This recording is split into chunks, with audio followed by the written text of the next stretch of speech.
अगले दिन भी समीर स्कूल नहीं आए और इसी तरह 4 दिन निकल गए। मेरी बेचैनी दिन पर दिन बढ़ती ही जा रही थी। फिर बहुत हिम्मत करके सोचा कि फ़ोन ही कर लेती हूँ, कुछ तो पता चलेगा। मैंने फ़ोन किया तो उधर से सीमा ने फ़ोन उठाया। मैंने उससे पूछा, अरे सीमा, तुम कब आई हॉस्टल से? दीदी, मुझे तो आए 2 दिन हो गए, सीमा ने बताया। सब ठीक तो है ना? समीर जी भी 4 दिन से स्कूल नहीं आ रहे हैं दीदी, इसीलिए तो मैं यहाँ आई हूँ। भैया की तबीयत ठीक नहीं है, उन्हें बुखार है और मेरी बातों का उन पर कोई असर नहीं हो रहा। न तो ठीक से कुछ खा रहे हैं और न ही समय पर दवा ले रहे हैं। मैं तो कह कर थक गई। आप ही आकर समझा दीजिए। मैं सीमा को मना नहीं कर पाई और अगले दिन आने को कह दिया। अगले दिन समीर के घर जाकर घंटी बजाई तो सीमा ने ही दरवाज़ा खोला। मुझे देखकर वह बोली, अंदर आइए ना मेघा जी, मैं तो आपका ही इंतज़ार कर रही थी। कैसी हो सीमा? मैंने पूछा। तुम्हारी पढ़ाई कैसी चल रही है? पढ़ाई तो ठीक चल रही है मेघा जी, सीमा बोली। बस समीर भैया की चिंता है। हम दोनों का एक दूसरे के सिवा है ही कौन, और मैं तो हॉस्टल में रहती हूँ और भैया यहाँ पर बिल्कुल अकेले। जब से मैं घर आई हूँ देख रही हूँ कि भैया बहुत उदास रहने लगे हैं। आप ही देखो न, कितना बुखार है लेकिन ढंग से दवा भी नहीं लेते। आप तो उनकी दोस्त हैं, आप ही बात कीजिए, शायद उनकी समझ में आ जाए। मैं सीमा के साथ समीर के कमरे में गई तो वह लेटे हुए थे, बहुत कमजोर लग रहे थे। मैंने माथे पर हाथ रखा तो बुखार अभी भी था। मैंने सीमा से कुछ खाने के लिए और ठंडा पानी लाने के लिए कहा और समीर को बैठने में मदद करने लगी। सीमा खिचड़ी ले आई। मैं खिलाने लगी तो समीर बच्चों की तरह न खाने की जिद करने लगे। मैंने कहा, समीर जी, आप अपना नहीं तो कम से कम सीमा का तो ख्याल कीजिए, वह कितनी परेशान है। खैर, उन्हें खिचड़ी खिलाकर दवा दी और लिटा दिया। मैं माथे पर पानी की पट्टियां रखने लगी। कुछ देर बाद बुखार कम हो गया। समीर सो गए तो मैंने सीमा से कहा, सीमा, मैं जा रही हूँ, तुम अपने भैया का ध्यान रखना। अगर हो सका तो मैं कल फिर आने की कोशिश करूंगी। मैं घर आ गई लेकिन दिमाग में एक सवाल घूम रहा था कि क्या समीर की इस हालत की जिम्मेदार मैं हूँ? क्या मेरी बेरुखी से वह इतने आहत हो गए कि उनकी तबीयत खराब हो गई? मुझे ऐसा व्यवहार नहीं करना चाहिए था। ये बातें सोचते सोचते न जाने कब मेरी आंख लग गई। फोन की घंटी की आवाज सुनकर मेरी नींद खुली। घड़ी में सुबह के 8 बज चुके थे। आज भी स्कूल की छुट्टी हो गई, यह सोचते हुए मैंने फोन उठाया तो दूसरी तरफ सीमा थी।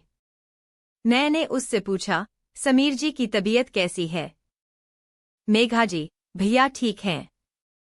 बस मुझे एक जरूरी काम से अपनी सहेली के साथ बाहर जाना है और भैया अभी इस लायक नहीं है कि उन्हें अकेला छोड़ा जा सके, इसलिए आपकी मदद की जरूरत है। क्या आप कुछ देर के लिए यहाँ आ सकती हैं? मैंने कहा, ठीक है, मैं आती हूँ, और फोन रख दिया। मैं तैयार होकर वहां पहुंची तो सीमा और उसकी सहेली मेरा ही इंतजार कर रही थीं। वह मुझे थैंक्स कहती हुई चली गई। मैंने समीर के कमरे में जाकर देखा तो वह सो रहे थे। मैं ड्राइंग रूम में आकर सोफे पर बैठ गई और मेज पर रखी किताब के पन्ने पलटने लगी। थोड़ी देर बाद समीर के कमरे में कुछ आवाज हुई। मैंने जाकर देखा तो समीर अपने बिस्तर पर नहीं थे, शायद बाथरूम में थे। मैं वहां से आ गई और रसोई में जाकर चाय का पानी चूल्हे पर रख दिया। चाय बनाकर जब मैं बाहर आई तो समीर नहा चुके थे। उनकी तबीयत पहले से ठीक लग रही थी लेकिन कमजोरी बहुत थी। मुझे देखकर वह चौंक गए। शायद उन्हें पता नहीं था कि मैं वहां पर हूं। मेघा जी, आप, सीमा कहाँ है? उसे किसी जरूरी काम से जाना था, आपकी तबीयत ठीक नहीं थी। अकेला छोड़कर कैसे जाती, इसलिए मुझे बुला लिया। आप चाय पीजिए, वह आ जाएगी। सीमा भी पागल है, अगर उसे जाना था तो चली जाती, आपको क्यों परेशान किया? समीर बोले। मैंने समीर की तरफ देखा और चुपचाप चाय का प्याला उन्हें थमा दिया। हम खामोशी से चाय पीने लगे। कुछ भी कहने की हिम्मत न तो मुझ में थी और न शायद उनमें। चाय पीकर मैं बर्तन रसोई में रखने के लिए उठी तो समीर ने मेरा हाथ पकड़ लिया। एक सिहरन सी दौड़ गई मेरे पूरे शरीर में। टेर हाथ से छूट जाती अगर मैं उसे मेज पर न रख देती। मैंने हाथ छुड़ाने की कोशिश की तो उन्होंने और कसकर मेरा हाथ पकड़ लिया और बोले, मेघा, तुमने मेरे लिए यह सब कुछ क्यों किया? समीर के मुंह से अपने लिए पहली बार मेघाजी की जगह मेघा और आपकी जगह तुम का उच्चारण सुनकर मैं चौंक गई। इस तरह से मुझे पुकारने का अधिकार उन्होंने कब ले लिया? मैं कुछ बोल ही नहीं पा रही थी कि उन्होंने फिर से पूछा, मेघा, तुमने मेरे सवालों का जवाब नहीं दिया। तुमने मेरे लिए यह सब क्यों किया? बहुत हिम्मत करके मैंने अपना हाथ छुड़ाया और कहा, एक दोस्त होने के नाते मैं इतना तो आपके लिए कर ही सकती थी, इतना भी अधिकार नहीं है मेरा? पहले तुम यह बताओ कि क्या हमारे बीच अभी भी सिर्फ दोस्ती का रिश्ता है? मेघा, तुम्हारा अधिकार क्या है और कितना है इसका फैसला तो तुम्हें ही करना है, समीर बोले। मैंने अपनी नजरें उठाई तो समीर मुझे ही देख रहे थे। कितना दर्द, कितना अपनापन था उनकी आंखों में। दिल चाह रहा था कि कह दूं, समीर, मैं आपसे बेइंतहा प्यार करती हूँ, नहीं जी सकती मैं आपके बिना। अपने सभी जज्बात, सभी एहसास उनके सामने रख दूं, उनकी बाहों में समा जाऊं और सब कुछ भुला दूं, लेकिन होंठ जैसे सिल गए थे। बिना कुछ कहे ही हम एक दूसरे के जज्बात और हालात समझ रहे थे।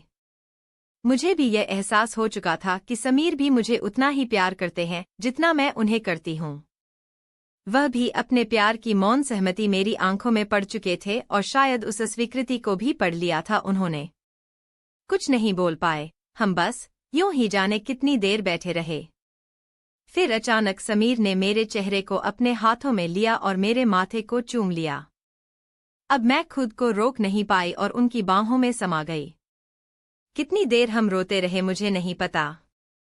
दिल चाह रहा था कि यह पल यहीं रुक जाए और हम यूं ही बैठे रहें। फिर समीर ने कहा, मेघा, तुम जहां भी रहो खुश रहना और एक बात याद रखना कि मुझे तुम्हारी आंखों में आंसू और उदासी अच्छी नहीं लगती। मैं चाहे तुम्हारे पास न रहूं, लेकिन तुम्हारे साथ हमेशा रहूंगा। बहुत देर हो गई है, अब तुम जाओ। मैंने अपना बैग उठाया और वहां से अपने घर आने के लिए निकल पड़ी। इसी प्यार ने एक बार फिर मुझे नए मोड़ पर लाकर खड़ा कर दिया। मैंने सोच लिया था कि अब मैं समीर से कभी नहीं मिलूंगी।